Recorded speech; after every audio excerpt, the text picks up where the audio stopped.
Hello everyone, আবারও চলে এসেছি একটা রেসিপি নিয়ে। সেটা হলো শুটকি মাছের চাটনি। তো আমি এটা খেতে পছন্দ করি না, আর বানানোও হয় না, আমার ঘরের কেউ পছন্দ করে না। তো এটা আমি আজকে বানিয়েছি। আজকে নিয়ে 3 দিন বানালাম। প্রথমে মাছগুলোকে আমি গরম জল দিয়ে অল্প সময় ভিজিয়ে রেখেছিলাম, তবে ভালো করে ধুয়ে নিয়েছি, নোংরাগুলো উঠে যায়, অনেক নোংরা থাকে এটাতে। আর এটার জন্য নিয়েছি রসুন কোচানো, পেঁয়াজ কোচানো, টমেটো কোচানো, কাঁচা লঙ্কা, আদা পেস্ট, পেঁয়াজ পেস্ট আর রসুন পেস্ট। এদিকে আমি কড়াইতে তেল দিয়ে দিয়েছি, তেল গরম হয়ে গেছে। এখন আমি শুকনো লঙ্কা, তারপরে রসুন কোচানো, পেঁয়াজ কোচানো আর লঙ্কা ছেড়ে দিয়েছি, অল্প লাল লাল করে ভেজে নিব। তো তো দেখো আমি অল্প লাল লাল করে ভেজে নিচ্ছি। এটা খেতে কে কে ভালোবাসো?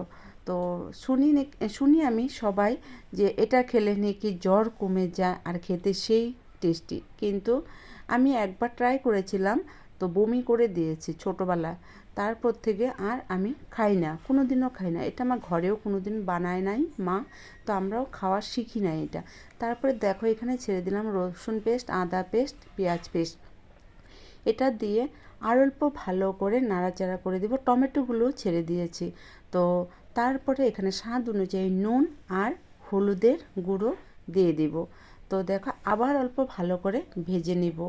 তো আজকে বানিয়েছি এটাই কারণ আমার পিজির মেয়েগুলো খেতে ভালোবাসে, তার জন্যই। আমার হাজব্যান্ডও পছন্দ করে না মিন্স খাই নেই কোনো দিন, তো আমিও খাইনি। তো দেখো আমাদের এখানে শুটকি মাছটাকে কি বলে জানো? নাখাম বলে।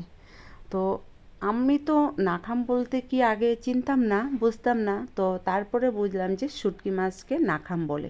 তো দেখো এটা আমি ভালো করে অল্প ভেজে নিয়েছি। তারপরে এখন আমি মাছগুলোকে ছেড়ে দিব। আর এই শুটকি মাছের মাথাটা আমি ফেলে দিয়েছি। তো এখানে আমি 10-12টার মতো শুটকি মাছ নিয়েছি। তারপরে আমি এখানে আবার কষিয়ে নিব ভালো করে, যে পর্যন্ত মশলাটা থেকে তেল আলাদা না হবে তত অবধি আমি এটাকে ভালো করে কষিয়ে নিব।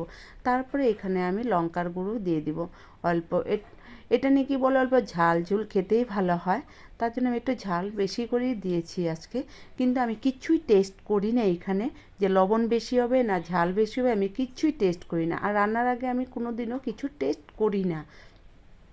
একটা আমার নিজের আন্দাজ অনুযায়ী আমি সব কিছু দিয়ে দিই মশলা। তারপরে দেখো এই মাছ আমি নাকে গামছা বেঁধে তারপরে বানাই, কেন কি এটার গন্ধ আমি একদমই সহ্য করতে পারি না, খুবই গন্ধ লাগে, শরীরেও মনে হয় গন্ধ লাগে, এমন একটা মেনিয়া টাইপ হয়ে যায় এটা বানানোর সময় আমি। তারপরে দেখো এটা আমার প্রায় হয়ে গেছে। আর পিজির মেয়েগুলি খেয়ে তো খুবই ভালো বলেছে, যে খুবই টেস্টি হয়েছে আন্টি, খুবই টেস্টি হয়েছে। যদি তোমাদের কাছে ভালো লেগে থাকে তাহলে একটা লাইক কমেন্ট করবে প্লিজ। Thank you.